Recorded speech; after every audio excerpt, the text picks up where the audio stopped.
Dengue রোগীদের ক্ষেত্রে সত্যি কথা বলতে এটা অন্যান্য ভাইরাস জ্বরের মতো একটি রোগ, কিন্তু এই রোগের কিছু সমস্যা, ক্রিটিক্যাল কিছু কমপ্লিকেশন ডেভেলপ করে। তার মধ্যে একটি হচ্ছে শক সিনড্রোম আমরা বলি, যেটা সবচেয়ে কমনলি এবং সবচেয়ে প্রাণঘাতী, যাতে রোগীর প্রেশার হঠাৎ করে, ব্লাড প্রেশার হঠাৎ করে কমে যায় ফ্লুইড লিকেজের কারণে, এবং তখন দেখা যায় যে একটা ক্রিটিক্যাল স্টেজের পরে যদি রোগী আমাদের কাছে আসে, সেই সময় রোগীর সর্বোত্তম চিকিৎসা দেওয়ার পরেও রোগীদের আমরা সার্ভাইভ করতে পারি না।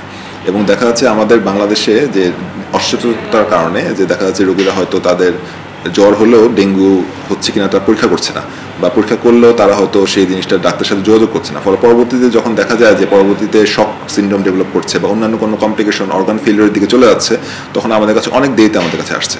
এবং আমাদের ডাটা যেটা বলছে সেটা হচ্ছে কি, বেশিরভাগ রোগী, যারা এইসব রোগী মারা যাচ্ছেন ডেঙ্গু রোগীতে বা আইসিইউতে ভর্তি হতে হচ্ছেন, তাদের বেশিরভাগই দেখা যাচ্ছে যে খুবই শেষ মুহূর্তে আমাদের কাছে আসছেন, এবং তাদের মধ্যে দেখা যাচ্ছে আসার একদিনের মাঝে বা সর্বোচ্চ 2 দিনের মাঝে রোগী আমাদের মারা যাচ্ছে। শীতকালে বৃষ্টি না থাকার পরেও ডেঙ্গুর পরিস্থিতি এরকম হওয়ার কারণ কি? মাঠ পর্যায়ে আমাদের যে গবেষণাগুলো চলছে, সেখানে আমরা যেটা দেখছি, ঢাকা শহর সহ বাংলাদেশের বিভিন্ন জেলাতে বিভিন্ন ছোট বড় পাত্রে আমরা এখনো প্রচুর পরিমাণে এডিস মশা পাই।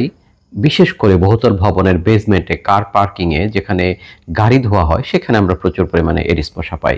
নির্মাণাধীন ভবনে এবং কিছু কিছু জায়গাতে পানির স্বল্পতা থাকার কারণে সেখানে নাগরবাসী পানি জমে রাখছে, সেখানে এডিস মশা পাচ্ছে।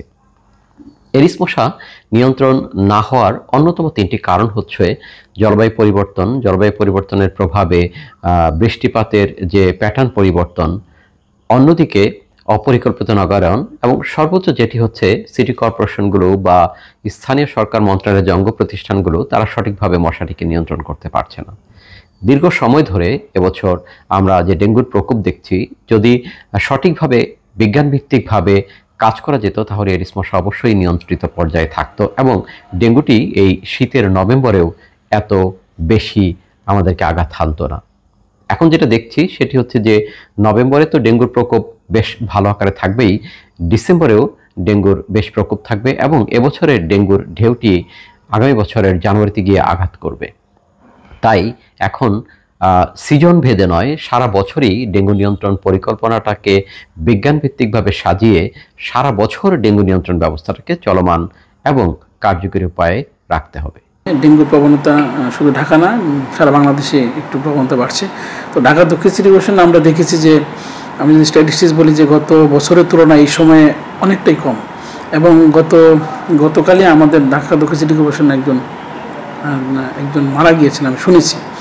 তো আমরা তৎপর আছি এবং আমাদের এটি স্বাভাবিক কার্যক্রম। তারপর আমাদের হটস্পট যেগুলোতে আছে, আমাদের মাঠ পর্যায়ে যারা কর্মী যারা আছেন, মৎস্যকর্মী, তারা রীতিমতো এগুলো লার্ভিসাইডিং হচ্ছে, অ্যাডাল্টিসাইডিং হচ্ছে, এবং আঞ্চলিক বিভাগীয় কর্মকর্তা কিন্তু এখানে তৎপর আছেন। আমরা বলে দিয়েছি যেন এই দিকে একটু সজাগ থাকে।